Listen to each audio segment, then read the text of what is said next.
Hello, everybody, and welcome to the Grin and Guardian Show. We're glad you're here. The chat is open and the phone line's up. I want to thank the Parapost Network for allowing us on their networks, and also want to thank Yerg's Radio. You can call us via Yerg's Radio, 1-888-88-YERGZ, 1-888-88-YERGZ on your phone pad. So the phone lines are up, the chat's open. Hello, Brenda. Hello, Thin Line. And let's see who we got backstage here. I got my lovely assistant, Cheyenne. How are you? Fabulous. How are you? Stressed. I was pushing the wrong button. All right. Well, we've got a great show lined up tonight. Tina is here, and she is going to tell us all about Triple F, Fierce Female Firefighters. And she's going to yell at me because I stumbled and staggered when I said that. So, hello, Tina. Hi, guys. How are you? Doing great. How are you? Good, good. Thanks for having me here. Thanks. Hey, we're glad you're here. We always try and have people in from public safety that are, they have a, I don't want to call a mission, but they're helping us. They're helping the brother and sisterhood. And that's what I think it's about, whether you're a police officer, firefighter, paramedic. So we've had quite a few great guests on, and what you asked earlier, and I'm not sure who recommended, but I'm sure probably one of these people in the chat did. Thin Line says hello to you. Yeah, Thin Line. Hi, guys. They're a great bunch of guys. Yes, and they through are. the magic of technology, I'm in two places at once right now. So, Spinning some awesome jams. yeah. If you got a request, just call me. I'll get it on. Yeah, there you go. Well, so Tina, you're a lieutenant now. Congratulations. Thank you. You worked hard to get there, I know. Tell us about how you started in your career at the fire department. Yeah, so I got hired in 1999, which is a long time ago. So I've been in the fire service 25 years now. But when I was about 18, 19, I had, older friends that were like 10, 12 years older than me. One used to babysit me, but they were all women and they were all firefighters. There was 5 of them, and we just all hung out in kind of a group, and they just said, hey, you know what? You could be a firefighter. And I'm like, really? I didn't even think about it. And the odd thing is my father was a firefighter, but he was already retired when I was like 3 years old. So I don't remember any of it. I never went to the fire station. He really didn't even talk about it. So really, he honestly had no influence on me becoming a firefighter, which is weird to say, but he really just was out of the service. He left early and decided to do another career. And so I didn't really hear about it. But these women that I met, in my teenage years, and later in my early 20s, they're like, hey, you can be a firefighter. So there was a bunch of, friends in a group, and we were all like, yeah, let's be firefighters. Because one, I loved, I was an adrenaline junkie. I love sports. I like adventure, and I loved helping people. So I'm like, well, that's a pretty cool combo. So I decided I'm going to do it. So me and a bunch of other friends, we decided to do it. And we, one by one, kept on getting hired. And I got hired when I was like 29. So I was a little bit older than some of the younger guys and girls that get in. But yeah, I did it. And, I became a lieutenant, I think almost 5 years later. So I've been a lieutenant, I don't even know how many years, 18, 19, something like that. Yeah, it's been, well, actually we just hit 25 years this month. So we just had a big reunion with all the guys and girls in my class. And that was really cool to see, because we went to the same restaurant that we used to go to during fire college to blow off some steam on Friday nights. We'd go to this restaurant, and we literally all met back there on a Friday night, just like we used to do back 25 years ago. So it was so cool to see everybody. Some guys have been retired, because we had 2 older guys in my class. One was 47 and one was 45. And they both kept up with us, in our 20s. So they've been long gone, for a while now, because they're way older. But yeah, it was just so much fun to get together with the guys. And we had I think 6 women in my class, and only 3 of us could go. 2 have already since been gone, and um, the other girl was out of town. So there was three of us getting together with all the guys, and we just had a blast. I mean, it was like no time had passed. And I was always told when I was, in the fire service, with all these old guys, when I was just getting on, they're like, you're going to see 20 years is going to go by quick. And we're like, yeah, right. Right. But yeah, it does. You blink, and now I'm officially retired right now, but where I'm in the drop, we have a drop system here in Florida. And so I could stay working another 8 years, or I could leave tomorrow. So it's really up to me how long I'll stay, but I'm officially kind of retired, but I'm just still working in the drop. So that's pretty much how I got into the fire service, because women told me I could do it. So there's that. Absolutely. Yep. Yeah. We in my class, the third time I went in class 702, we had quite a few females in it, and we had a great class. And I'm looking back to think while you were saying that, thinking about how many classmates are still there, and there's a bunch of them that are already punched out, or they're officers, and they will be punching out soon. Yeah, I mean, one of them just retired like a few days before we had the party. So it's just how, everybody's different ages, and, different things happen in their career that maybe they can't go longer. So, it's not an easy job. Obviously, it's not for everybody, but you do have a lot of things happen to your body, or could happen to your body while you're in the fire service. So, everybody's different, and you can stay as long as you want. We have 8 years now on the drop. It used to be 5. So now I could stay another 8 years, but I have a feeling I'm only going to stay a few more months. Maybe by the end of the year, I'm going to be done. I think that's what I really want to do. Time to move on. And, I've had a great career. What do you You're a think you'll do paramedic beyond also? this? Yeah, I'm a paramedic, lieutenant, firefighter, and also a fire inspector. I've been off the trucks now since like 2017. So I did a good 18 years on the trucks, and then I went and bid the fire inspection spot. There's like 20 something inspectors that were all lieutenants, and the bid was open, so I took it, and I've been doing fire inspections now for 7 years. And we do like just new construction buildings. So we open up all new buildings, apartments, businesses, and anything under construction, basically. That's not a personal home, condos, stuff like that. We do all that. Okay. What were you going to say, Shay? I'm sorry I cut you off. What do you think after your possible year's time is up? What do you plan on doing after that? Well, I have a business that, every firefighter has a side business, right? So I plan on just doing that, basically. I mean, that's starting to take off, which that's what it is right here behind me. I made female firefighter plush dolls for kids to show little girls they can do what I can do and what you did, So, they're pretty cool. I made 3 different ones, and one's named Ash, Ember, and Molly. And Ash and Ember are like fire reference names. And then Molly, who's my black girl, she's over here. She's actually named after Molly Williams, who was the first known female firefighter in the United States back in 1815. So I dedicated the doll to her, to throw an homage to her, because, she was a badass firefighter.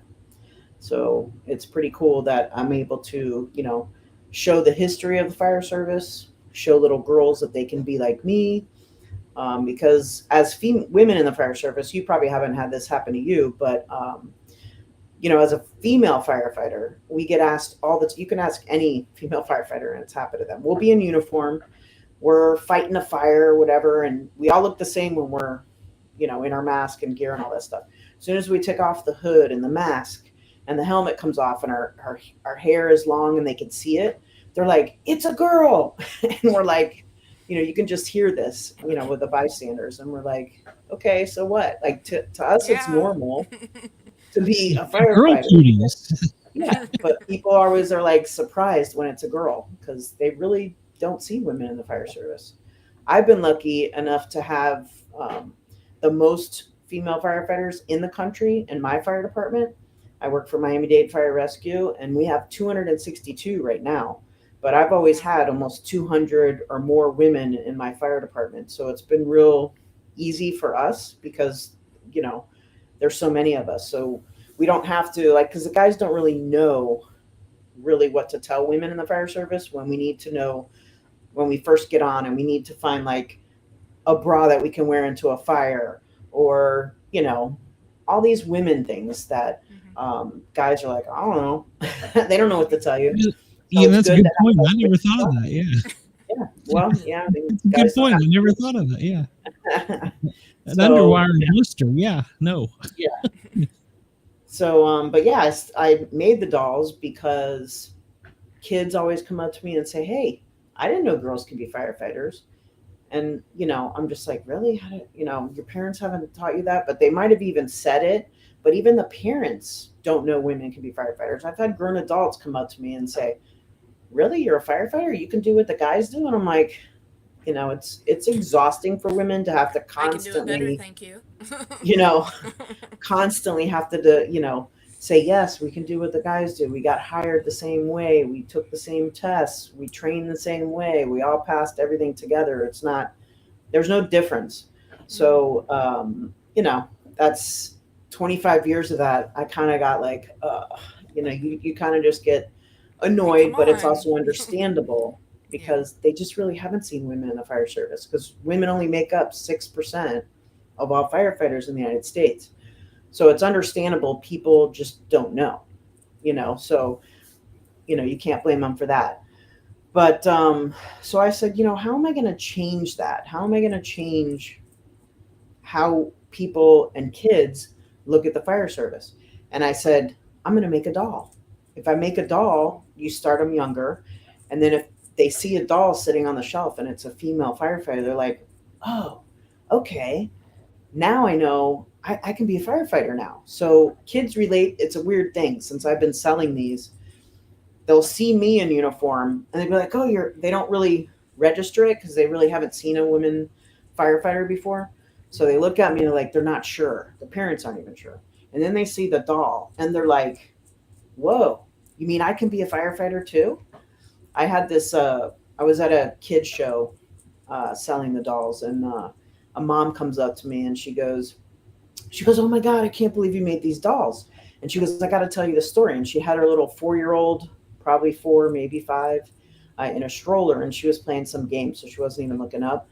And I was in my gear, and she comes up to the table. She goes, I cannot believe you made these. I'm so happy. She goes, I got to tell you this story. And I'm like, okay. And she goes, my daughter came up to me one day, and she goes, Mommy, I want to be a boy. And I'm like, oh gosh, where's she going with this? And she goes, well, I asked her, I said, why do you want to be a boy, honey? And she goes, because I want to be a firefighter, and you got to be a boy to be a firefighter. So this little 4-year-old, when I went up to her, I mean, it broke my heart, first of all, to hear a little kid say that, because like, you don't have to change who you are to be a firefighter. Anybody can be a firefighter if you know, are strong enough, pass all the tests, and you have pretty good willpower and all that stuff. But so I go up to her and I'm in my gear. She looks at me and she's like looking at me like, you're really a firefighter? And then I hand her the doll. And she just lit up. She looked at this and she looked at her mom and she smiled and she looked at the doll again. And she was just like totally blown away. Like you could see her wheels spinning. Like, you mean I can be a girl and a firefighter? Like it was the cutest thing. I when they left, I just started tearing because I was just like, I just changed that little 4-year-old girl's life. You know, now she knows if kids think they can be firefighters, they're going to think they can be anything, because everybody knows that firefighting is really hard. Mm-hmm. So if they think a girl can do that, they're going to say, well, if girls can be firefighters, I can do anything. So it's pretty cool. It's been a very good experience. But yeah, to backtrack, before I did the dolls, I was thinking, how am I going to change, you know, showing women they can do what we do. I had a group page on Facebook. It was called Triple F, which means Fierce Female Firefighters. And it's a private group page just for women in the fire service. And it started in 2013 by a coworker of mine. And then I took it over back in 2016. And I grew the group page to over 7,200 women in the fire service from 58 different countries. So this is a support network for women all over the world. It's the largest one. It's the only one that we can, talk online. We can get ideas. We can get advice. We can get inspiration. I've got fire chiefs on there to firefighter to, every rank you can think of. Wildland firefighters, volunteer, paid. So it's a really cool place for women to go to just talk about women's stuff, because we can't always, like we were talking about, abroad. What are the new girls? They don't know. They're like, I don't know. What do I wear in a fire?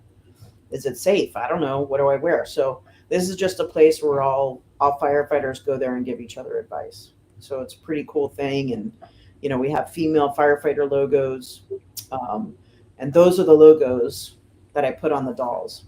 So each doll has its own logo that looks like the doll. So you have a blonde girl, which is the Ash, and Ember is the dark hair girl, and then Molly is the black girl. So they have their own logos, and the kids can just look at these and see themselves in the dolls. And the dolls actually have removable gear. It's got the bunker coat comes off. She's got an axe, a hood, 2 gloves, suspenders come down. Her pockets actually work like a real bunker gear does. She's also got a little radio pocket. It's really cute. But their hair, they can style the hair any way they want. So this is like an all interactive doll. Plus it's got a doll gear guide in it. And the doll gear guide explains how the gear protects us in a fire.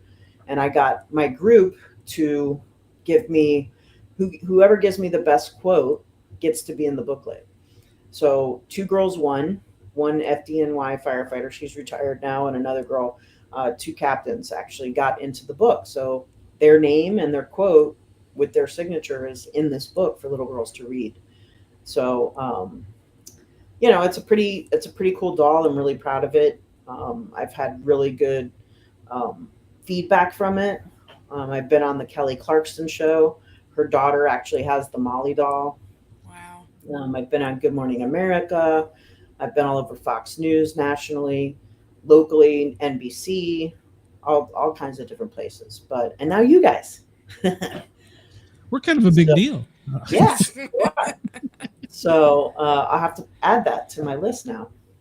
But yeah, it's so cute to see little girls' faces, like see themselves as firefighters, even if they don't become a firefighter when they're older. It's just But for they them know to that know the that they possibility can is there. Yeah. Yeah. So I saw somebody asked, how long does it take to make a doll? Yes. They all come in bulk, and they come in these really cool boxes. So they're all packed away inside the box. So they're made in bulk. So there's only 3 of them that I've made. But I plan to make a whole line of female first responder dolls. Just, in all the other professions. EMTs, paramedics, nurses, doctors, pilots maybe, and then military. So, and police, of course. It just makes me think back to whenever I was younger, and my mom had gotten me kind of something similar, but the doll taught you how to speak Spanish, and that's how I learned the majority of things in Spanish as a little kid. So I can, it's weird the things now at my age that I still remember, that like it was stuff I didn't learn in school, but stuff that the doll taught you. And things that I remember now from that, so I can imagine how much of an impression that those will make on kids. Absolutely. Yeah, it's really cool, and they're really good for firefighter kids, especially because we're gone on shift 24, 48, 72 hours sometimes, and deployments, all this stuff. So the kids, when the kids are missing mommy or daddy or mommy would hand them the doll and say, here, when you miss mommy or daddy, hug the doll. And then when I get home, you can hug me. So they're great for firefighters. Mom or dad, doesn't matter. But the kids love them because they can hug them and hold them because they're all soft. And they can just hug them while their parents are away. How tall are they? They look pretty large. They're pretty tall. They're about 15 and a half inches tall. Okay. So they're a really good size, And I literally just get so many cute pictures of kids holding them. It just makes me feel so good to be able to show kids that they can be firefighters, I guess, because I love this job and it's the best job in the world. It really is. Agreed. Yeah. Now, there are some downsides to it too, but Yeah, I've got some of those downsides for sure. yeah. I was gonna ask if you wanted to talk about that, but Yeah, so one thing I didn't tell you is that these dolls, I actually started a foundation. It's called the Triple F Foundation, and obviously Triple F, we already know what that means, Fierce Female Firefighters. But I started a foundation because back in 2018, I ended up getting breast cancer, and it was hard. I had a lot of support from the fire service, but it was still hard, and um, it's very costly. Cancer is very costly because there's different things you can do that insurance won't pay for to be able to help you get through it and make you feel better and just help you get through the process. So I started a foundation in 2020 to give back to other firefighters that are battling cancer or on-the-job injuries when they get injured on the job. So these dolls actually support the foundation. So a portion of these dolls go back to the foundation, which is a 501c3. I have a whole board, and people will apply and they vote. But it's at tripleffoundation.org. You know, we focus on women, obviously, because it's a women's, company and foundation. But if we had a brother firefighter apply, we're not going to turn them down. You know, it's a foundation to help firefighters. So, yeah, it's been really great to be able to give back to other firefighters all around the country. And, you know, when they're in need, we can help them. So it's pretty cool. A lot of people don't realize that's one of the worst risks. We take risks every day, and we know those are calculated, but a lot of people don't realize that that's the worst risk you can take. Yeah, I mean, back in the day, you probably know, was we didn't always wear the SCBA all the time, fighting, a trash fire or sometimes even a small car fire, Yeah. But, we weren't the best at doing that back in the day. And for most of my career, I pretty much wore it because I didn't even like smoke of any kind. My mom was a heavy smoker, and she actually passed away from cancer too, right after I finished all my breast cancer treatment. She passed away from cancer. But so we were fighting cancer at the same time. But anyways, I didn't like smoke because she was smoking pretty much my whole life, and she died of lung cancer. But so I wore it a lot, but there were times that I didn't. Overhaul, most of us never wore it during overhaul. Exactly. So, you get the soot, and I'm in South Florida, so you get the soot on your arms or your face, and it's really hot. So when it's hot and muggy, and humid, your pores are open, right? So when your pores are open, it's just, seeping in. All that soot that's on your arms, which is the carcinogens, is seeping into your body. Preach, sister. So, guys up north, girls up north, they don't get cancer as much as people down south for some reason. But at one point, we had 37% of our department had cancer. Was battling cancer, died of cancer, or had cancer. Because, we didn't have a second set of gear. Our trucks were dirty all the time. We never washed our gear, and the soot we never washed our bodies, right after the fire, get it off your skin, stuff like that. So, we've learned a lot from there. So hopefully a lot of other departments are taking, the step to move in the right direction so that, more firefighters don't get cancer. Yeah, a lot of people don't realize it. And one of the other things that a lot of people don't realize is most departments won't recognize that as a line of duty. That's correct. I didn't have it a line of duty. So that happened, I think, 2 months after I finished treatment. It became a law in the state of Florida. So, I missed out on it. Working its way through Georgia, but I think it's just a slap in the face. I really did. And I have a personal dig in this. My favorite sergeant, the one that took me under his wing when I was at the last department, I was out with dog attack. He was fighting to get me back on duty. He had a seizure on duty, had never had a seizure. They took him to the hospital. They found a brain tumor. And before I could even get ready to even think about coming back, he was gone. It was that quick, And they said, and the doctor said it's the exact kind of cancer firefighters get. And the department's like, oh, well, we can't prove that. Yeah. Yeah. No, it's definitely been a battle.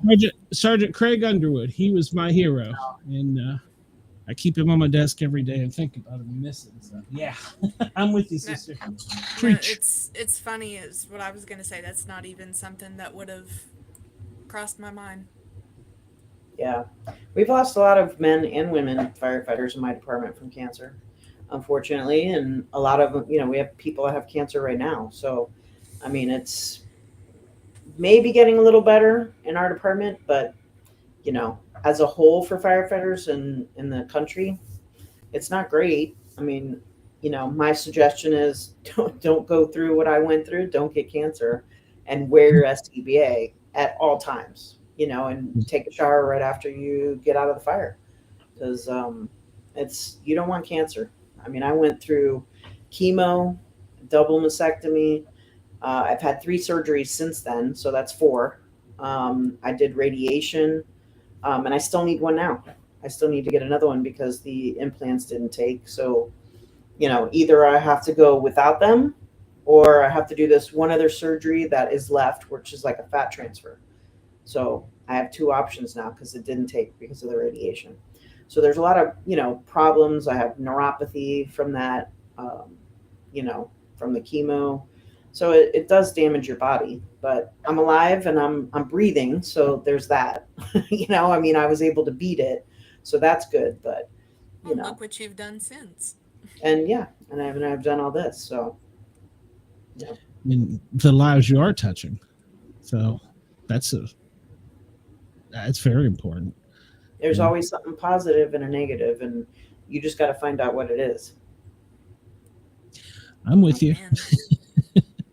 I'm still trying to find my positive after my dog. I miss it. That's one thing I got to say. I miss the truck so badly. Yeah. And like we were talking backstage, I never thought about promotion. I would tailboard trash. I was a medic. I'd ride in if I had to, or I'd fight fire if I had to. If you want me to drive, we'll talk about it. So being an officer is totally different. When you start, be a driver or a firefighter in the back, it's kind of less pressure, because you don't have a crew that you're in charge of, and all this other stuff. But yeah, I mean, I miss being a firefighter too, because you didn't have all that stuff that comes with being an officer. The pressure of making sure your guys come home every morning. Yeah. That is a lot, but I did it. I went my whole career. Nobody got hurt. Nobody got killed. So that's all you can ask for. Absolutely. You were with Miami-Dade, is that correct? Yeah, Miami-Dade Fire Rescue. Now, is there a city and county firefighter down there, or is it all one? I'm not clear on how it is. So Miami is huge, right? We encompass most of Miami. Then you have City of Miami, which is basically downtown Miami.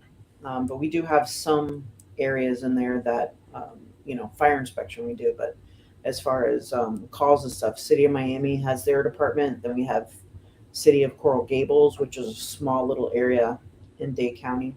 And then we have Hialeah, which is in kind of the middle of Dade County. But we have the rest, all the way from, basically the Broward line all the way to the Keys. So I think it's in the Keys. Wow. To the top of the Keys, yeah, we have. Oh, okay. Like halfway to the stretch, basically, is where Dade County stops, somewhere there. Okay. I was always wondered. I hope that the Keys have a good fire department, because calling for mutual aid might take a while. We send the chopper down. We got a couple choppers, north and south, and they're always going to the Keys, picking up patients and coming back up. For really bad calls, obviously, but otherwise they just drive that stretch, come up to a trauma center or whatever they got to do. It's like 100 miles, though, isn't it? Something like that. Yeah. I mean, Key West is it's down there. I don't know how many miles it would be, but yeah. I visited one time 2 summers ago. It was 2 summers last summer. I don't know, recently, and there was a wreck on the bridge. And in Atlanta, you're used to traffic, so I'm just sitting there Well, people started hopping out of their cars, talking to each other. My friend, he's like, "Well, I'm going to get out and talk to people." I'm like, "No, don't get out. Don't talk to people. What's wrong?" Yeah, I'm rolling up my window. You get shot, but everybody was wonderful. So Yeah, I mean, the Keys is great. It's a great place to visit, but it's gotten so commercial now that just hanging out with the locals is hard to do now because so many people are visiting now. I don't know why it got like that, but every year it seems to like grow and grow. But I grew up in the Keys. I mean, I was there all the time. So, in fact, my mom lived in the Keys for like 5 years when I was in high school. So I was always there. So I went to school up here and then went to the Keys on the weekends. And another thing, That's amazing. It was. I told my wife if we could ever afford to, that's where we'd move to, but not on a fireman's pension. But yeah, it's expensive now. Jeez, forget it. It's like you got to have a ton of money to buy a house down there now. You could probably get something smaller though. I could afford a trailer on one of the little islands. Well, you know what? Just get you a shack. We have firefighters that have trailers in the Keys on a piece of property that sits on the water. I mean, there's nothing wrong with that. The trailers are nice. Say some of them newer trailers. Mm-hmm. Very nice. Yeah. Nicer than some houses. And it's worth it. You're in the Keys, so who cares? I'd be in an RV sitting in the Keys if I had to. Yeah. I think once my wife goes down and experiences it, she'll get it. So just gotta ease her into it. Yeah. Well, funny story. There's a radio station down there. It's like W Key West or something. I don't know. And they play only local music. And I pop it on at night when I can't go to sleep on the pillow speaker, and that's what I listen to. So yeah. Sorry, funny side story. Just going to sleep with your hopes and dreams there. Yeah. Well, Tina, one thing that I didn't realize, but there's a guy in our class that came from, I think it was Orlando or somewhere. I don't know. It was somewhere down in Florida, and it wasn't as far down as you are. He had never done the intense, deep interior firefighting we did. And he said, we don't do that in Florida because everything is so, holds the heat in. We can't go in. And I'm like, well, shoot, I was around sticks. In Orlando? Yeah, he was, it took a while to get him to convinced to go deep interior on fire. He's like, I'll just stay a medic. Well, I mean, the job's not for everybody, right? No, we had a rookie in the one fires down here, so I'm like, I give y'all props. That's something I could never do.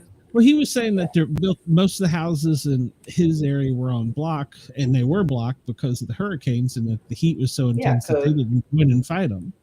And I was like, that to me would seem safer than what we're going.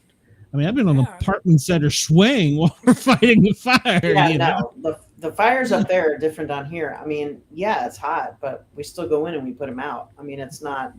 It's where the fun is. We don't just sit outside and no. We go in, put it out, and come back out. That was the nickname he got at the academy, and the officers just loved to give him a good time with it. Here I am. I'm like the first one on the nozzle. You're the oldest one in the class, and I'm like, I got this. Let's go. We've been on the rescue before, so our rescues are basically ambulances, but we're all firefighters. We go into fires and we're the RIT team, but we've been on fires before. An engine and the rescue. We go and we all arrive at the same time. I've been on the rescue where me and my crew, we grab a hose off the engine and we both go in. So I mean, it just depends on how bad it is and what's needed. I fought more fire on the ambulance than I ever did on an engine because we can get there faster. Yeah. I hooked up to a hydrant before in the rescue without the engine was on a call somewhere and they were out of territory, and the next one was 5 minutes out. So we had hose on our truck. We hooked right up to a hydrant and fought the fire. It was a garage fire, and we put it out before the engine even showed up. And that's a great feeling. You guys are good. We got it. Send us first engine and truck for ventilation. Yeah. And I got to take command a lot. I did like that. So that was the fun part of it. And you can do a lot of fighting fire with a can. So I put out a lot of kitchen jobs with just a can, and they will get on because they come and, like you said, I don't have anything on. I wanted to get off that truck and be in there. I didn't Yeah. stop and put all this stuff on. It's just a kitchen fire. I'm in there. So yeah, Yeah, it's tiny kitchen fire. You go in with a can for sure. yeah. But yeah, it's and another thing a lot of people don't realize is every seat on that engine or even the ambulance has its own job. When you come off of that piece of equipment, you know what your job is and how you're supposed to do it, and then you start working as a team. And the teamwork is the biggest thing, because without a team, you're not going to get the job done if you're not working together. That's right. So, and what's crazy, we're spoiled down here because we have 4 on engines, and then we have 3 people on a rescue. So a lot of other places, it's only 3 people on an engine, 2 people on a rescue. So, how are you doing taking care of the radio in the back with a patient?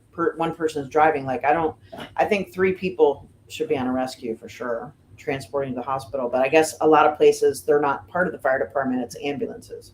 So that's different. But we do have ambulances too, which the engine will call if it's a BLS transport. But the fire trucks, you got the driver stays there, and then 3 of us go interior. So, I think that every firehouse in the world should have that. That was when I got injured. They had just cut us to 2 men on a rescue truck. Yeah. And basically it was a pickup truck with Band-Aids. And when I got injured, I was like, the reason I got injured is because you did a reduction in force. They said, well, the third person doesn't do anything. I said, no, the third person's the officer, and they're the eyes and ears overseeing everything. And we've seen the dog coming up from behind me. Yeah, or the person with a gun. I mean, we've had that happen too. Somebody opens up the rescue truck door and they had a gun, and you're like, I de-assed out the side door, so yeah, I'm with you. Atlanta has leave that your crew in there, like, No, they open the door first, bailing out of the captain's chair. Jump over the patient. We're out. Exactly. You're on your own. It's a funny story. The very first shooting call I ran in Knoxville. I started my career in Knoxville. It was me and an EMT. The fire department didn't show up on anything unless it was like super critical. And then Knoxville Fire Department barely does medical. So I'm going to hear it now from my friends there. But anyhow, we're with the patient and the police at this doorway, and we start hearing gunfire and cops are running. And we grab the patient and we go into the closet behind the door, and he's sitting in front of us. And he's like, "What about me?" And I was like, "You're already shot, dude." So, you're just like, well, you're shot already. You're the reason I'm here. So. You can take one more to the leg. It's fine. It's fine. You'll be fine. We're here. We'll save you. Trust me, I know what I'm doing. So, as a new paramedic, I had no idea what I was doing. Oh my God, that's funny. That's a good one. Well, the first year as a paramedic is always the worst. That's when you're going to get some of the worst calls, and that's when you're going to do some of the stupidest things. Later, you're going to go, "What the hell was that thing?" So. Yeah, you see some funny things, that's for sure. EMS calls. God, people are it's too much. We went to this one. I was on a rescue at that time, and I was the officer. So there's 3 of us going into this call, and it was for imminent birth. Woman was having a baby. But so we get there, and we're like, I love the phrasing, just imminent birth. Yeah, imminent. We're like, don't push. You do not want to have this baby in the rescue truck. But so we get there, and it's a midwife, right? So it's a midwife household. So they were going to have the baby at home. So the patient's on the bed, the midwife's on the bed on all 4s, and the baby had a prolapsed cord. So the midwife has her hand, there holding the cord away from the baby's neck inside the mom. So I'm like, the guys look at me like, I had 2 guys on my truck, and they're like, "Are you gonna?" I'm like, "No, stay there, midwife, because I don't want to do it." And I'm like, "You guys are gonna do it, not me." So we basically transported the mom and the midwife in the same position, didn't move them at all, picked them up, put them on a backboard, put them on the stretcher, and then had to put a blanket over all of it because she's on, on all fours because she can't move. And we're like, just don't move. Yep. And she's trained for that anyway. So we put him on the stretcher, get him in the truck. I mean, to see this huge bodies coming to the truck, they're like, the neighbors were looking like, what is going on? I mean, it was the Big funniest. baby. I was trying not to laugh. I mean, the guys weren't either because it was too crazy. It was like, this didn't make any sense. We had this big, white sheet over these two with the mom's head poking out. And we're like, we just walked into the truck. So we call the hospital and tell them what's going on. And we get there and pulling the patient off the truck in the back of the hospital, there's people everywhere. So they're all looking at us like, what the heck is this? So, and then we had to go in an elevator to, I'm like, yeah, you can never get rid of the OB patients. They're like static. On the first floor. So we had to go in the elevator to, the floor where they have babies and give birth, whatever. So we got there, and then the nurses were trying not to laugh because they're looking at like, what is going on? Because we had to cover her under the sheets to cover the mom. So got like a butt poking out one end and the head poking out the other. I mean, so her feet were poking out the back. So there's 4 feet sticking out the back, and they're like, what? So they pull the sheet back, and there's the midwife just looking up. It was one of the funniest calls I've ever been on. It was hilarious. So everybody's trying not to laugh because obviously this is a serious situation, but you couldn't do anything, and you're in the elevator and you hear this. I was gonna say I can just picture the elevator music and it's just silent. Yeah, the music and the elevator going up, and I'm like, we're all looking at each other, trying not to laugh. Like, don't push, Mom. We're good. And then we finally get out. But it's just those funny calls. Just you've got a million of them. I can't remember them all, but that's one that sticks out of my head. That's pretty funny. Yeah, it's that's the good thing. And I was just thinking about that today. You never knew what was going to happen when you go in. I mean, maybe something stupid your crew does. You may run a crazy call. You may sit in quarters. It's doubtful, but so yeah. You never know. And that's one of the greatest things too. So never a dull moment. No. Tina, have you thought about writing a book? Oh gosh. Sign me up. I would read it.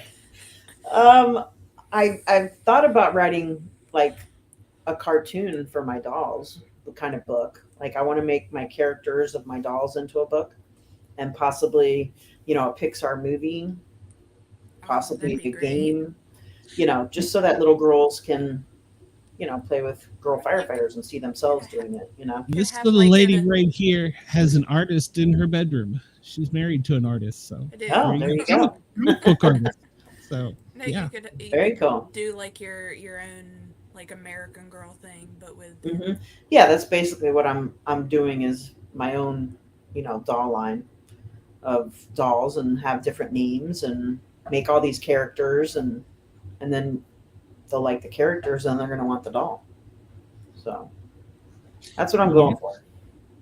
Last week we had a lady that wrote a book for children called Lester the Lion Learns How to Dial 911. And that was a great, I have never seen a book. That's a good book. Educates children. Yeah. And that's what she was saying. She come up with it. She was a special needs teacher, and she came up with it after an incident, and they needed to call 911 and the kids didn't know. And she's like, well, let's teach them. And there was nothing out there. And then the influx of 911 calls that came from the children learning. I can do it. Kids go home and call. I can do it. And they do. So, but yeah. Mm-hmm. So yeah, that's great. Yeah, I love the idea of working with the kids and teaching. That's we've great. had some girls in the Triple F group page write a couple books, children's books, with characters and stuff. I can't even remember the name of the books offhand, which is terrible. But there's 2 girls that wrote, she could be a firefighter too. Girls can be firefighters too, something like that. They're going to kill me because I can't remember their name, but that's the chemo brain. Why you don't want cancer, because you get the little chemo brain and you're like, not only when you get older, but you have the chemo brain and, when you get older and you just have CRS, can't remember shit. That's what happens. So, I'm gonna be but yeah, they silly wrote when a I couple get older books, which then. is really cool. Yeah. Don't I get already older. have that now. Yeah, you're in trouble then. Yeah. Yeah.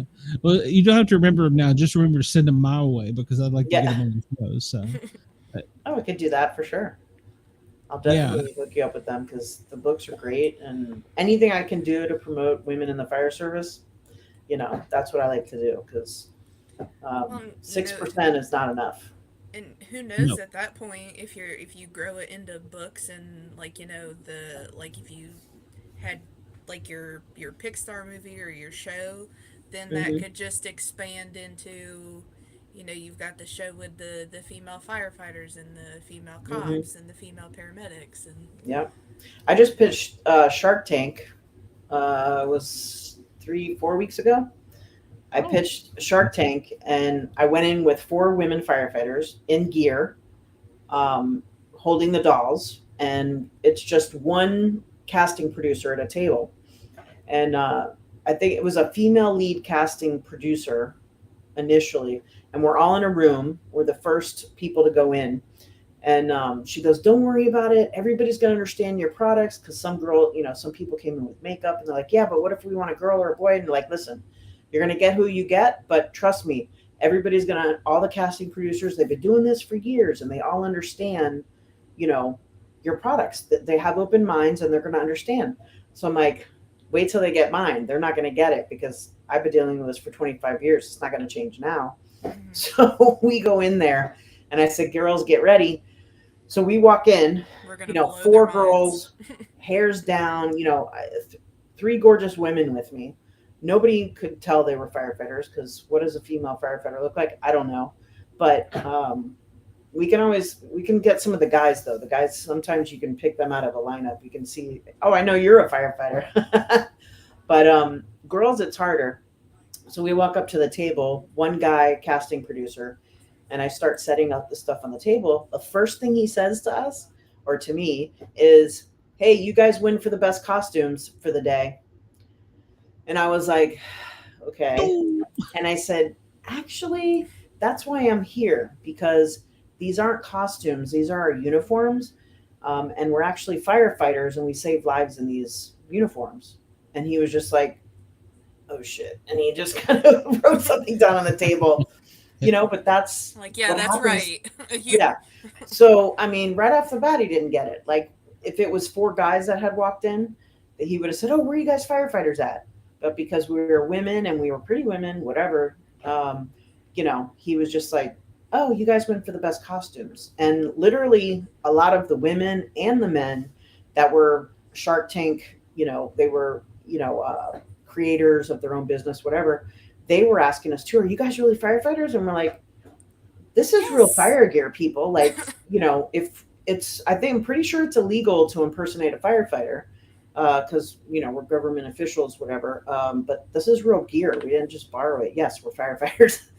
So, like, guys don't get that in the fire service at all. They don't get questioned at all. They're like, "Oh, you're a firefighter," but we'll be in gear and they still come up to you, "Are you really a firefighter?" I'm like, "I didn't steal this uniform, and I'm just came off a fire truck. Like, no, this is why are you?" this was my outfit of choice today. But people just don't.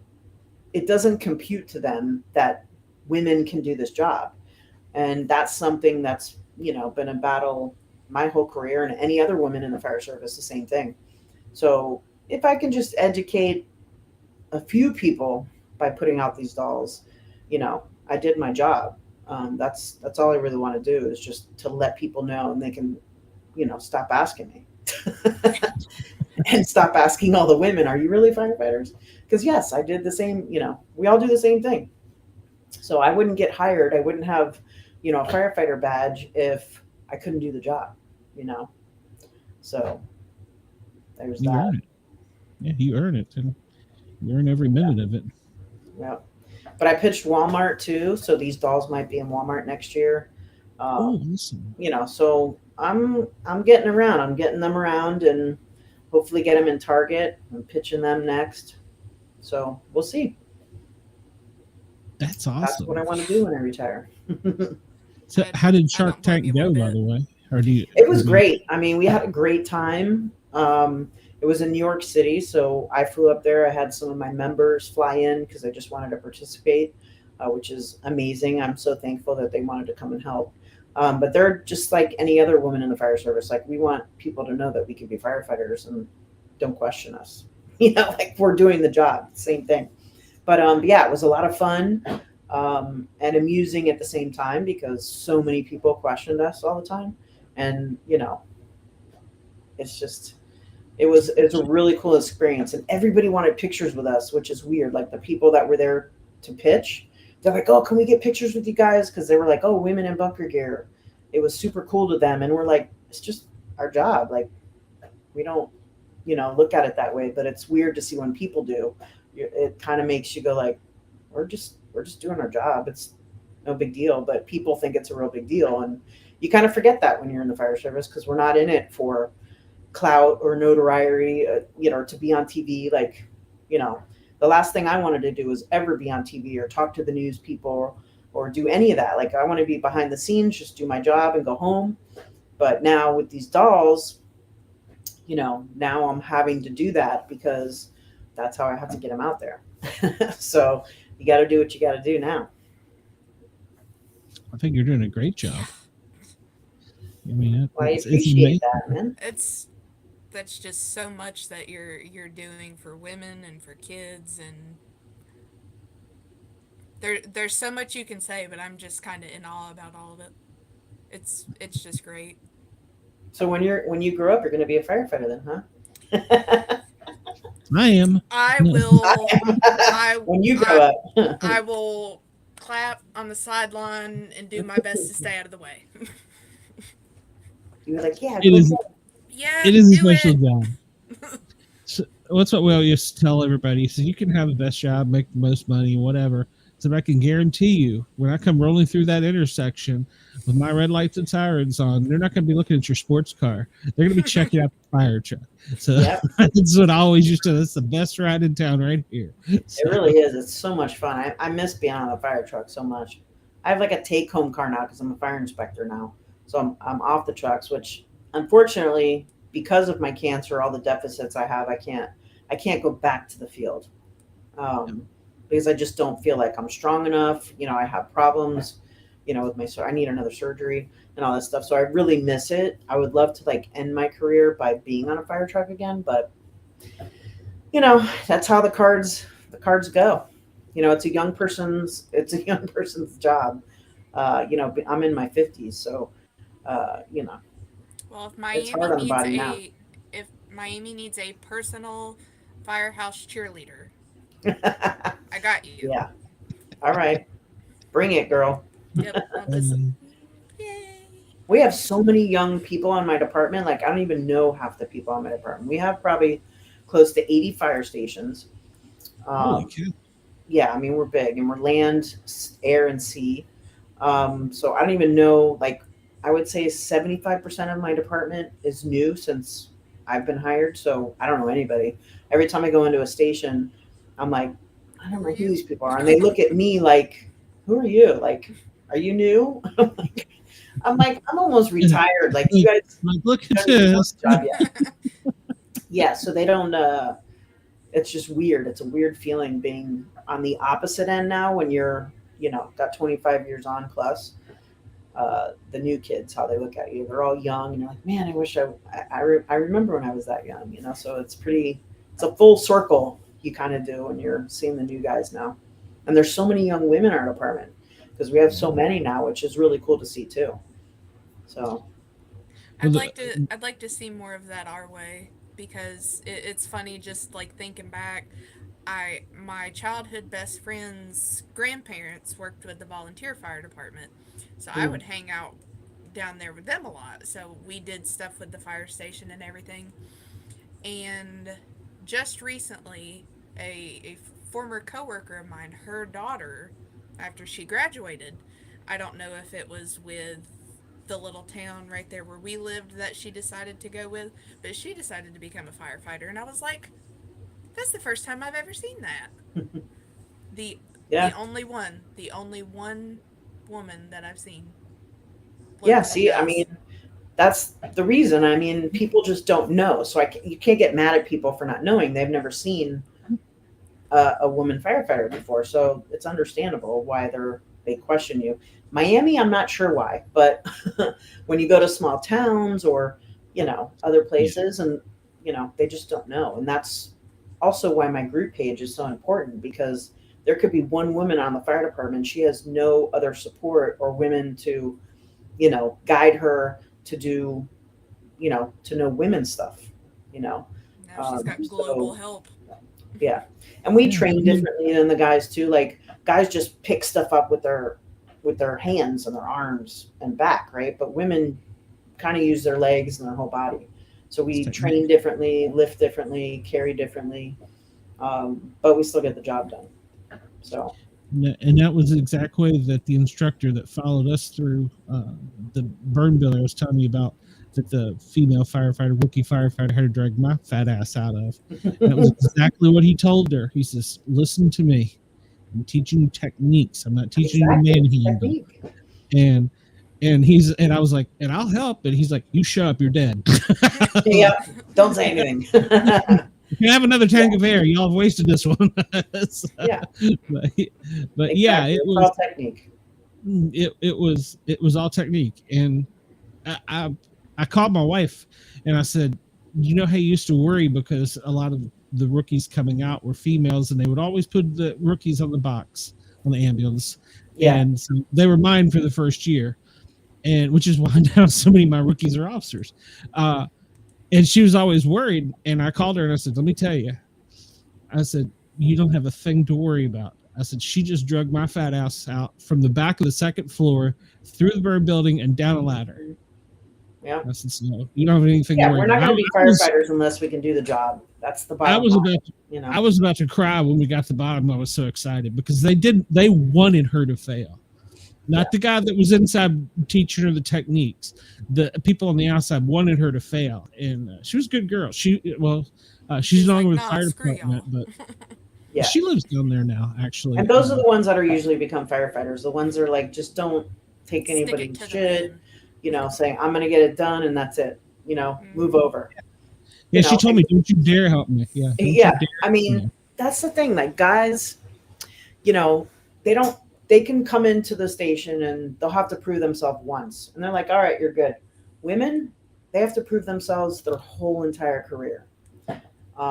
Even as an officer, you're constantly having to prove yourself. And it's just, unless you have a crew that you're with all the time, and then obviously that's not an issue. But if you're traveling around your, fire department, whatever, and you're getting new people every shift, women always feel like it, whether they do or not. But most of the time you feel like you have to prove yourself. I got over it as I aged in the fire department, but when you're a new officer, it's kind of like, constantly, like for instance, I had I don't know, three guys on a engine truck one time, I don't know, whatever. And they were new to my truck, whatever, or I went to their truck. I can't remember what it was, but they started talking about life stuff, whatever. And I turned over to them. I said, "Oh, you just got to whatever, do this." And I said, I don't even remember what the conversation was. It was something about life. And they looked at me like, "You're not old enough. Like, we're older than you." And I looked at them. I said, "Actually, you could be my son. What are you talking about?" So I was almost double their age. They were in their early 20s and I'm here like 40s. And they're like, "Oh shit, I didn't know." So they didn't even think I had life experience, more or less experience in the fire service. So it's just, that kind of stuff is just happens. And, I don't want women to have to go in the fire service and constantly have to prove themselves. Just once, like everybody else. That's it. Once you do that, that should be enough. But unfortunately, it's not like that everywhere. My department is pretty good because we have tons of women, so it's really accepted. It's not even a big deal. But a lot of other places, I hear from women that they're the only woman in their department and they just get hammered all the time.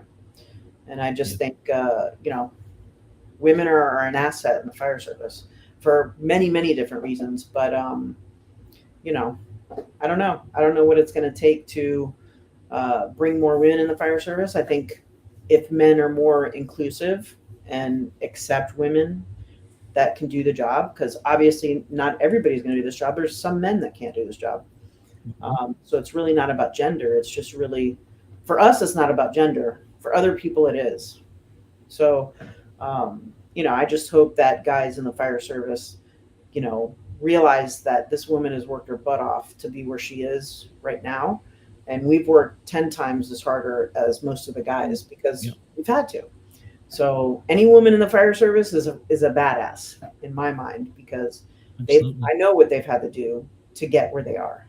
So I just want guys in the fire service to understand that. And there's a lot of guys that do, obviously, but some, they just don't accept the women.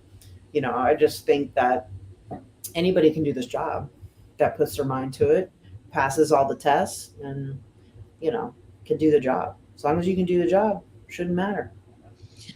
Yeah, I never saw it. Well, I started out in Fairfax, Virginia. I never saw it till I moved to the South.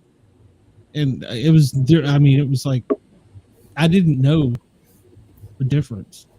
And then when I moved to the South, I was like, oh, hello. This is a different world down here. So yeah, I get it.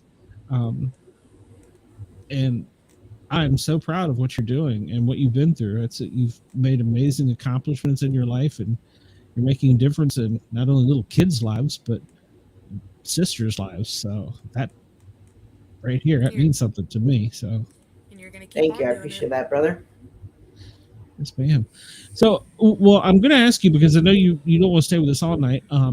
We like to talk about challenge coins. Do you collect? Do you have any? Or I do, actually. I have 3. I collect them, but Triple F has 3 coins too. So if you want some female firefighter coins, let me know. I'll send you some.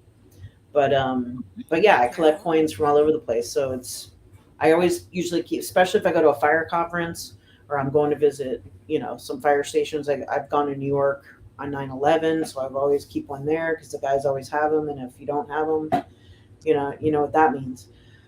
But yeah, I got tons of challenge coins. Awesome. Do you have any special stories? Because a lot of times when some are gifted by like an officer or something, do you have any special stories?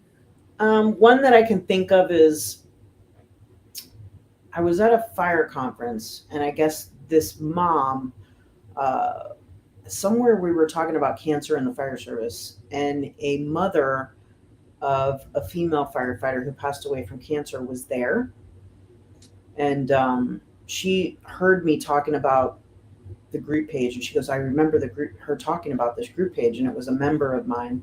And she came up to me and she goes, I just want to introduce myself. I'm, so-and-so's mother.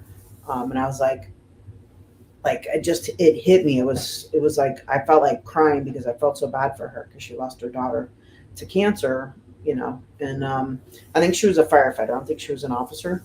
But she just goes, listen, I have something special for you. And I'm like, okay. And she goes, I want to give you, my daughter had this coin, and, I want to give it to you to have. And I was just like, no, I don't want you to give away her coin. You keep it. And she goes, no, I've kept this with me since she's passed away. And I really love what you're doing, and I really want you to have it. And I was like, I was so honored, but so should I take her daughter's coin? I feel bad. But she wanted me to have it, so she made me have it, and she shook my hand, and like we do with challenge coins. And I mean, that's just a really special coin to me, that her mom wanted to give me her daughter's coin that she always had. She kept it in her bunker gear. So then her mom kept it with her the whole time. So I thought that was very special, and just, I was just like, wow, I don't even know what to say. I think that speaks volumes too to the lengths that you've reached people. Yeah, I mean, it was very, I felt bad taking it from her, but she just was ready to give it to somebody else to go keep her name alive and keep her legacy alive. Yeah. So I thought that was pretty cool. Yeah, that's why I made the challenge coin for my sergeant. The department wouldn't. It wasn't a line of duty death. They fought about that and barely had a firefighter's funeral. I was not allowed to go for legal issues. And so that's why I made the coin for him. Oh, that's nice. So, yeah. So Yeah, I don't know if you know. Do you know who Bobby Halton is? He's, you know, a fire guru who is with not off fire the top of my engineering. head. Not So off the top of my head. I he don't. goes and he's like he's a badass, but he ended up getting cancer and passing away. But he was a very good supporter of women in the fire service and of Triple F. But he made a coin with his name on it, and he really only gave it to. He didn't give it to everybody. It was just one coin that if he liked you, you would get one. If you thought you were, special, you get one. And this guy is like everybody in the fire service knew this guy, and we were just friends. And he would call me and just ask me questions about women in the fire service. What do you think I should do about this?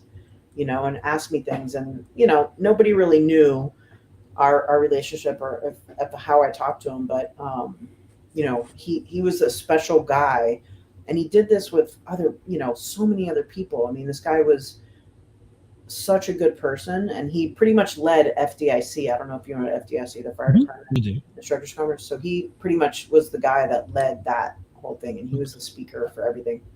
But he gave me one of his coins that pretty much it's in my car. So anywhere I go, it's with me. And he just passed away. I guess it's been 2 years now from cancer. But well, actually, I don't know. We don't even know. I don't know if it was cancer or if it was something else. But yeah, he did pass away, and that's a special coin to me too. So, but I don't have any funny stories. I'm trying to think. I'm bringing you all these cancer stories, but I'm just trying to think of the funny stories, and I just can't pull one up right now. Oh, I'm sure you have one, but I'm sure I do somewhere. These are the things. These are our memories, and these are the things. Yeah. Sometimes it helps just to process. Somebody listening to this, whether it be on tape delay or live, may need to hear that. And that's one of the things that my wife pushed me to do this, and I didn't really want to do this because I was okay with talking. Then when she said, "Well, go on YouTube," now she wants to go on TikTok, and I'm drawing a line. You stop at TikTok?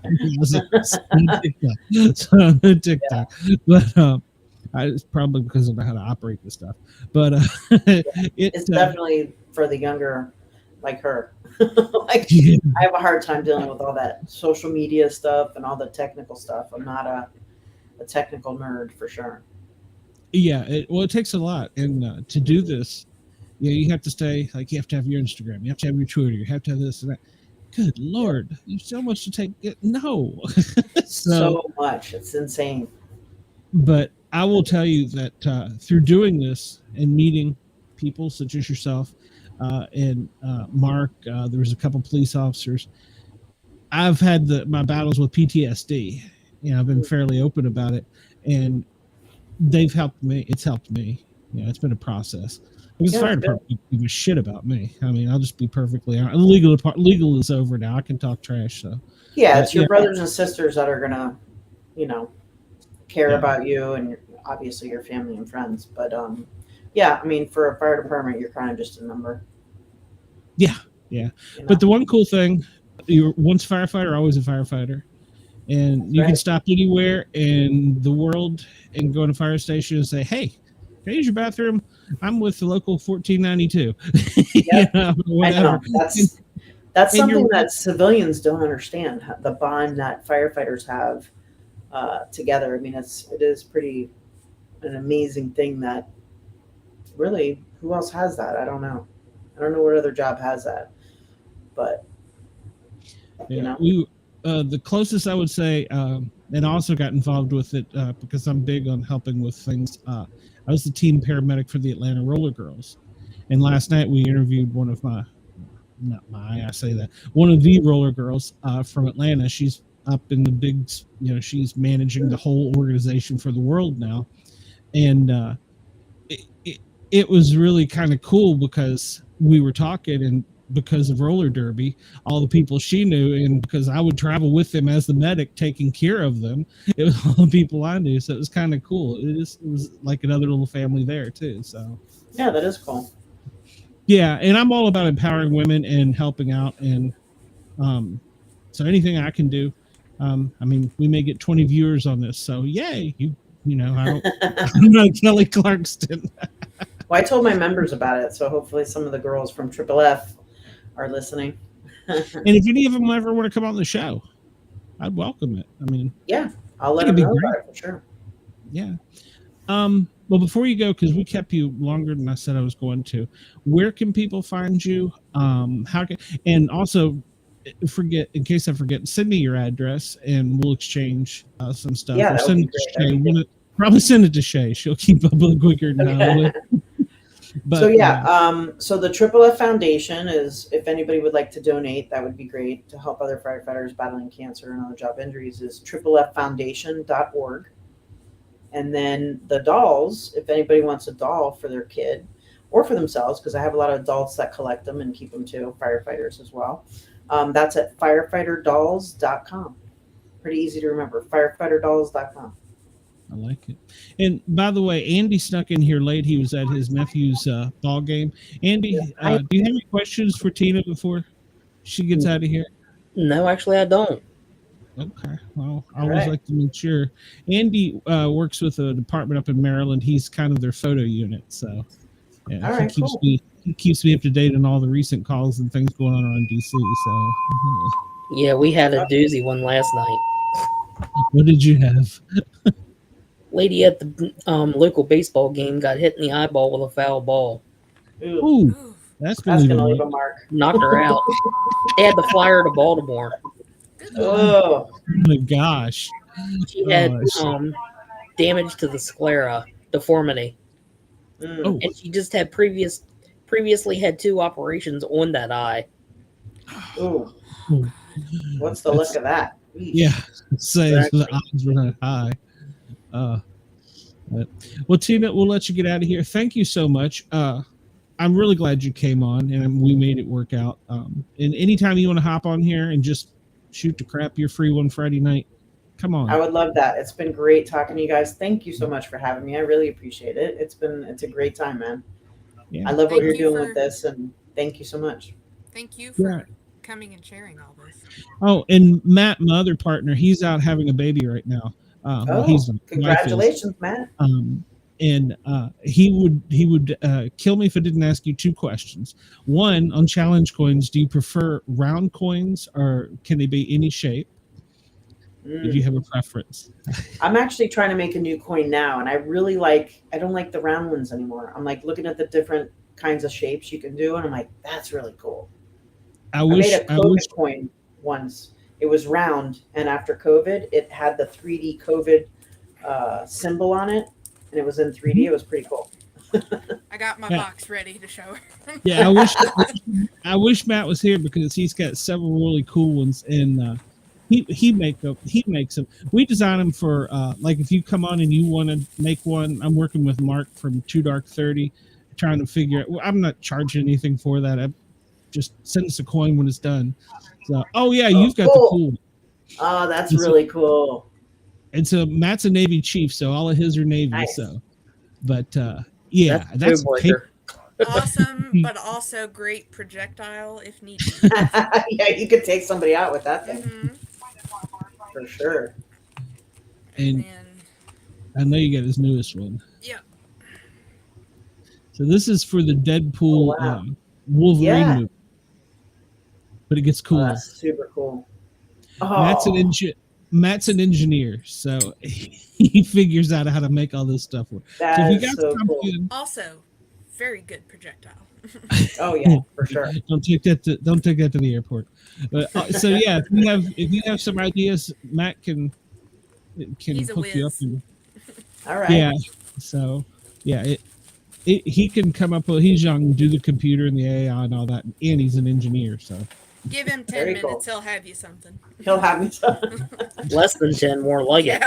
Actually, that's funny. We had a caller one night challenge him to make one, and she wanted a golf ball marker on something. I don't remember what it was. And while we were on the show, within like 25 minutes, he come up with one where the thing came off of the coin and you could put it down for the marker, and the other side was she wanted.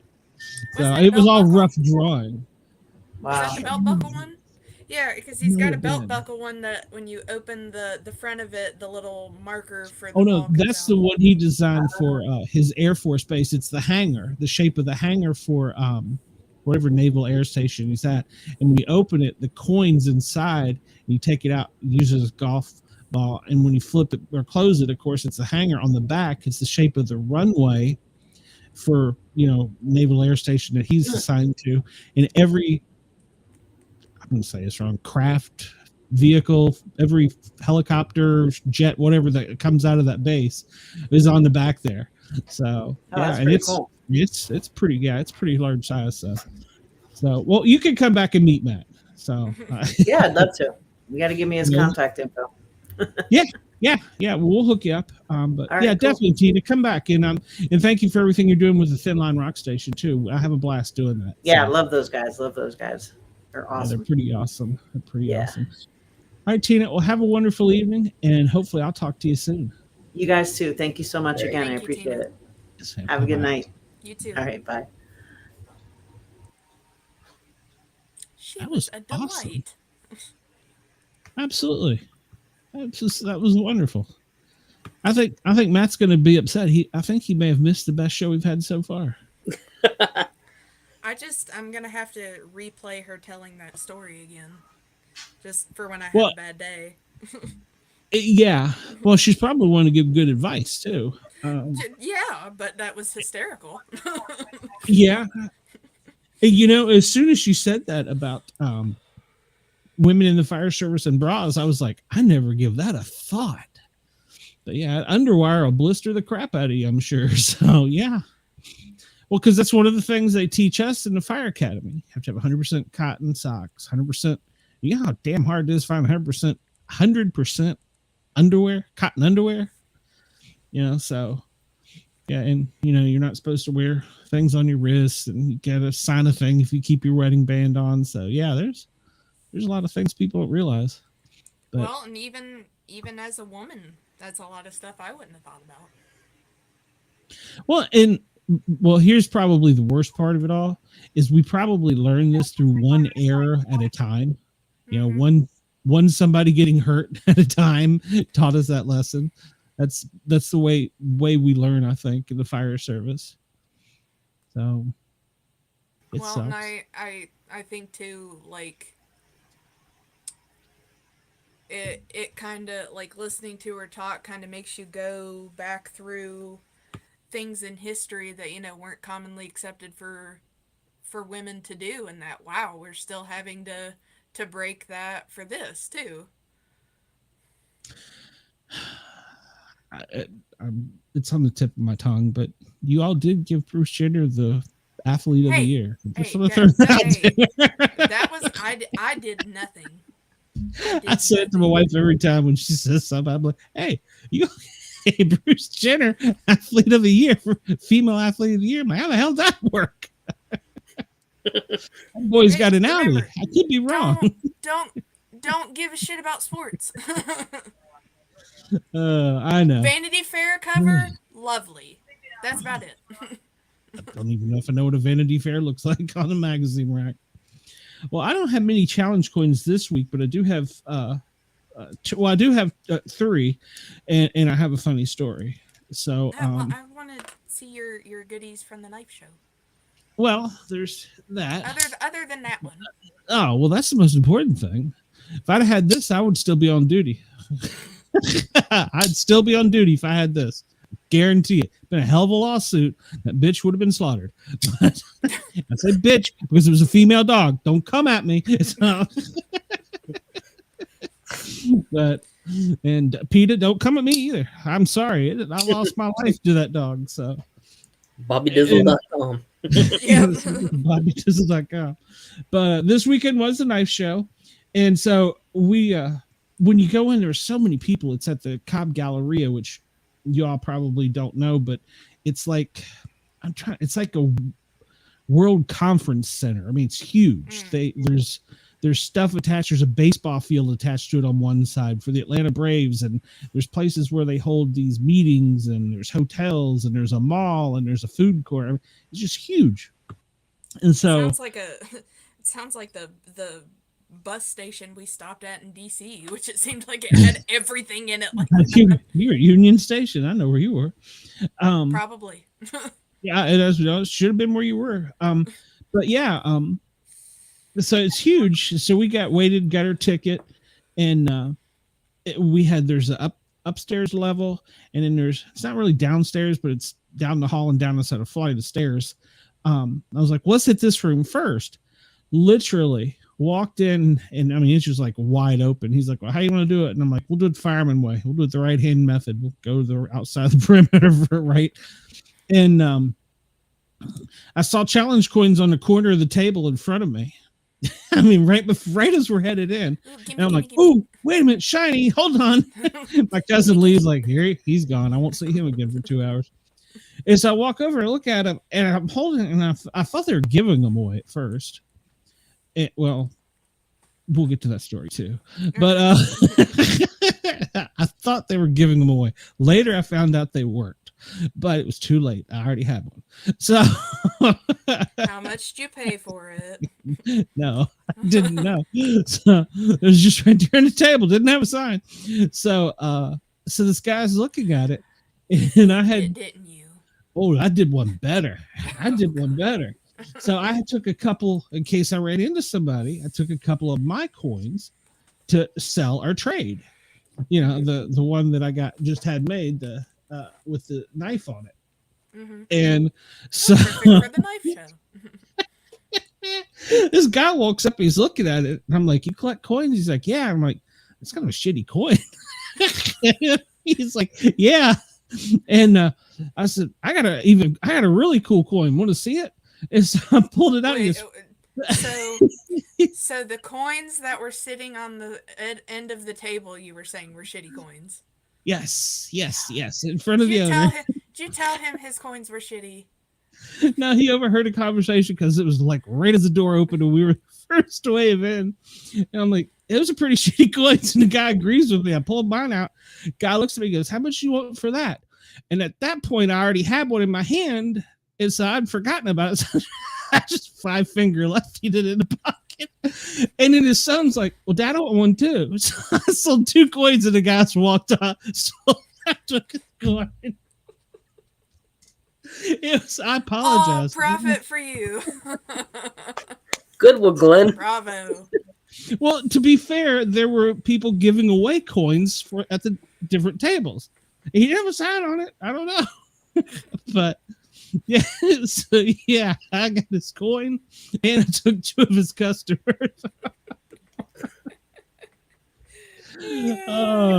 Matt needed to be here to hear that story. I hope he watches this. But they're a knife company, and we can do so much better for them. So it's cute though. It's cute, but put some color to it. Put some pizzazz. That's the name of it. No, it's meant to look like a coin. Fun 11 something. I don't know what the hell it's the name cute. Is. It's cute, yeah. And then there was another one that had a really cool patch they were giving. See, they were giving this stuff away, so that's neat. Yeah, I thought that was cool. I was going to give it to Junior to destroy, but is it rubber? It looks like it's rubber. Yeah, it's PVC. Yeah, give it for him to PVC. Yeah, so that was my funny story. And this other one was just this. It's a nice coin. It was his personal coin for his knives, Kell knives, and he's retired U.S. Marine. Got that upside down, or is that right? No, it's good. Yeah, however it is. Very and nice. so yeah, and he was giving these away. So I mean, there was plenty of places that were giving away knives or knives. I wish they were giving away knives. I was gonna say shit. Sign me up. Well, you know, I didn't take any of my Misfit coins with me, or any of the Grin and Guardian Gang coins either. So I only took the Texas one because it was a knife show. But I did, and Andy will be proud of me because I've tried. I've not been able to get one from any of my friends that are officers, and I've had no luck on eBay. I finally bought one from a guy on Facebook, and it got lost in the mail. But hardest time. This has been like a year-long mission for this coin. But Andy, I finally have it. The Fairfax police coin. Oh, cool. Yep, I finally have it. Nice. And the back is just as cool. It's their that is awesome. Is it shooting freaking laser beams? Oh, what's the street, the line marker, and they're the Oh, DUI enforcement. Yeah, you gotta walk a line. it looks like it's. Yeah, it did look like the spotlight from a helicopter, didn't Yeah, it? yeah, I guess it does too. But I mean, I guess it could be. I mean, it's kind of come out of his butt. That is neat. I like that. So it's like, But is it it's shooting laser beams out of its feet? Like shit, but it's man. it's a really cool coin, and they're extremely hard to get. And like I said, I had one from an officer, and it somewhere in the mail system in Atlanta is where it is to this day. So, so I bought another one. I was like, that's been my one of the unicorn ones. So that I hadn't gotten or hadn't been able to find. So now watch, there'll be 50 of them on eBay or something. But I've still kept my eye on that one that Matt told me about.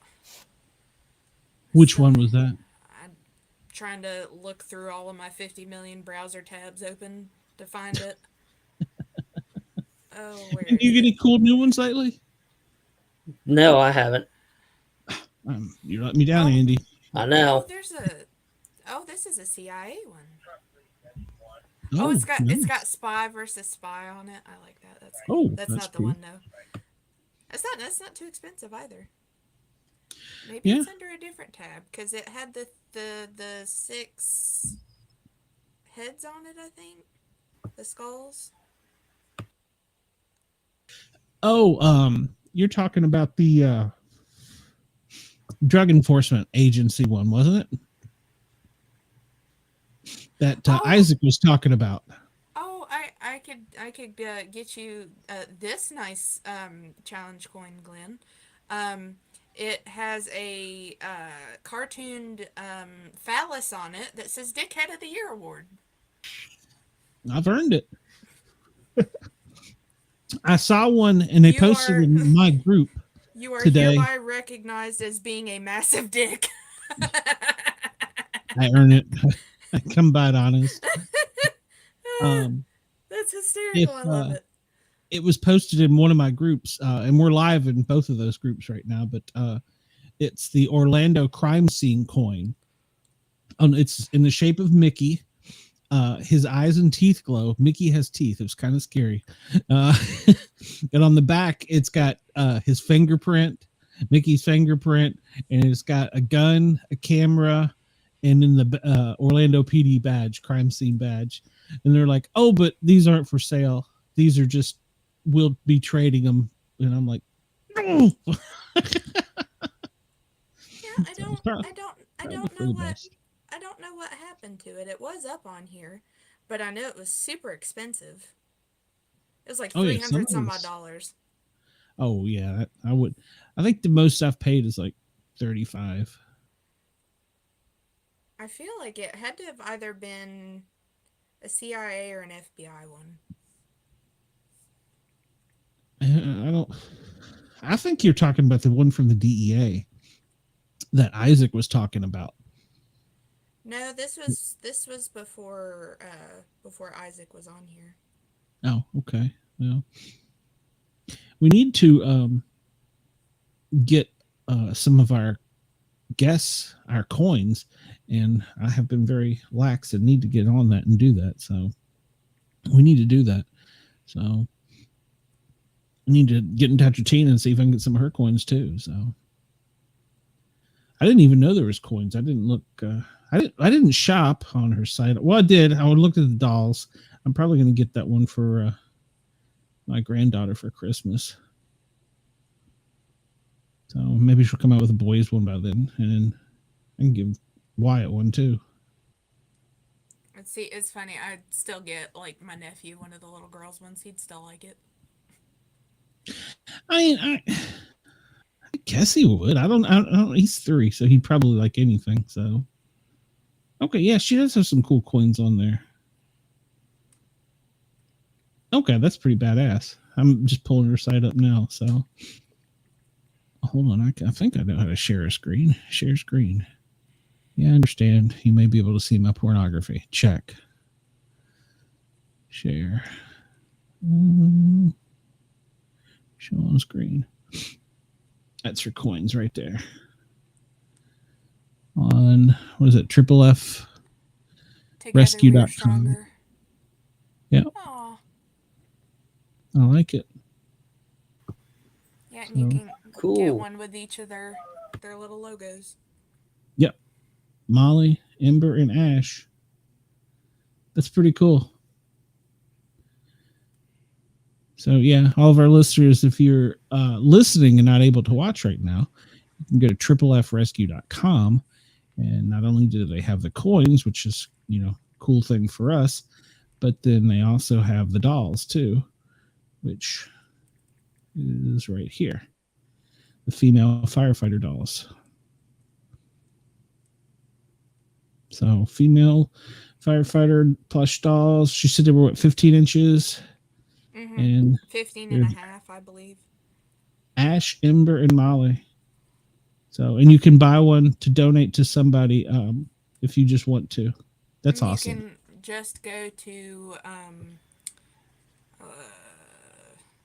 tripleffoundation.org and you can donate. That's pretty cool.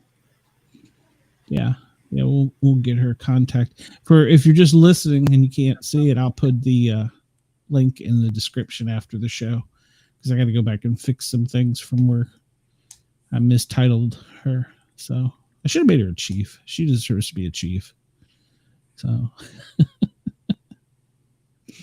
well, guys, we've had a great show, and Matt should be back in a couple weeks. He's out doing daddy duty. So, and if there's any police officers out there that are interested and have free Friday nights, come on the show. Come on. We welcome you. Who do we have next week? Do you remember? I can pull it up real quick. Probably not as quick as you.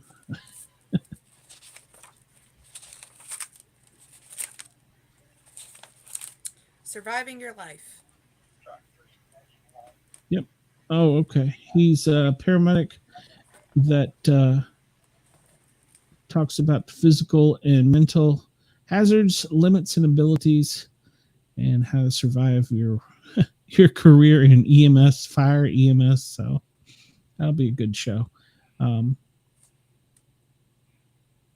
He's got a great speech lined up. He messaged me earlier. I forgot about that. So yeah, that'll be a good show.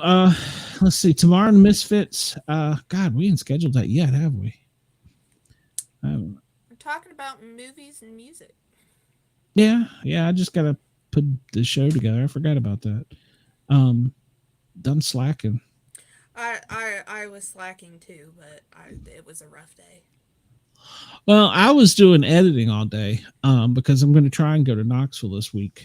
And in that way, I have stuff in case I get there for an extended period of time that I can just put out, like some of the recorded episodes and stuff. So that was my main concern. I wanted to get that done so that I could get up there if I needed to, which I think I need to. So this is gonna drive me nuts because I can't find this coin anymore. It's like they're hiding it from me. Well, because it was such an easy find before to even just find a picture of it, but I can't even just find a picture of it. That's funny. And anybody out there that's watching or listening, we welcome anyone from public safety or the military. If you got a coin, you got a book, you just like to talk about coins or tell war stories. Heck, I think Tina and I could probably done that for another 45 minutes each. So, yeah, come on. We welcome you. We're equal opportunity discriminators. We don't care. Come on here. We'll have fun. It's a blast. We just like to have a good time on the show. Yeah, it's nothing special. So, well, I think we'll sign off. We've had a really good show tonight. Andy, you got anything to toss in there? Not really. We did have another supposed bad call this morning. Late this morning, some kid was trapped in a green bin all the way up to his neck. How did that happen? I don't know. But he was Spanish speaking too, so that was most difficult one, communication. Yeah. But they did rescue him out and flew him to the hospital. Yeah, those are serious injuries because the weight of it. People don't realize that. They actually called a third alarm on that because of the heat. I can see that. I can see that. Yeah. Because they were switching firefighters or rescue techs in and out of the bin like every 10 minutes. Yeah. Yeah. I can see that. Yeah, I can see that. I had a battalion chief call a second alarm on a brush fire.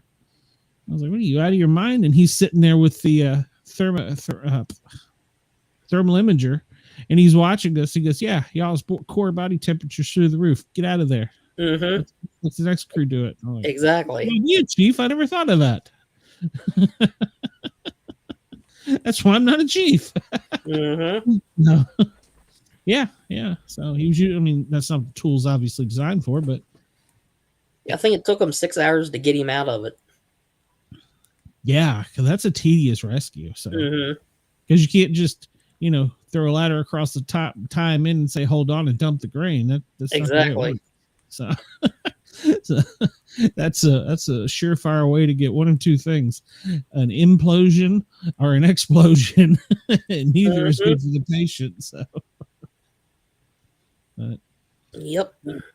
Cheyenne, anywhere you going to be in the near future, or just the Misfits? No, just the Misfits. With it being Father's Day weekend, bastards are talking about different names for penises. So that is a males only show. So. Oh, all right then. Well, I didn't get the invite. All right. Well, I'll pass along the complaint. I've got enough to do as it is. So, you can catch me on Tuesdays and Thursdays at the Thin Line Rock Station, spinning tunes, pushing buttons, playing some good songs. If you have a request, you can always go over to speakpipe.com and shoot me a request. I played a couple requests tonight. Yeah, speakpipe.com. Well, you can do paranormal guys or sport cat, and I will get you on the air. And yeah, I'm there Tuesdays and Thursdays from noon to 2, www.thethinlinerockstation.com. And then Friday nights from 6 until, about 20 minutes from now, I do Flashback Fridays. So I'm still on live there. And hopefully once my fans get off of the live there, or off of my live show there, they'll come over here and watch this on tape delay. Through the wonders of technology, I'm 2 places at once.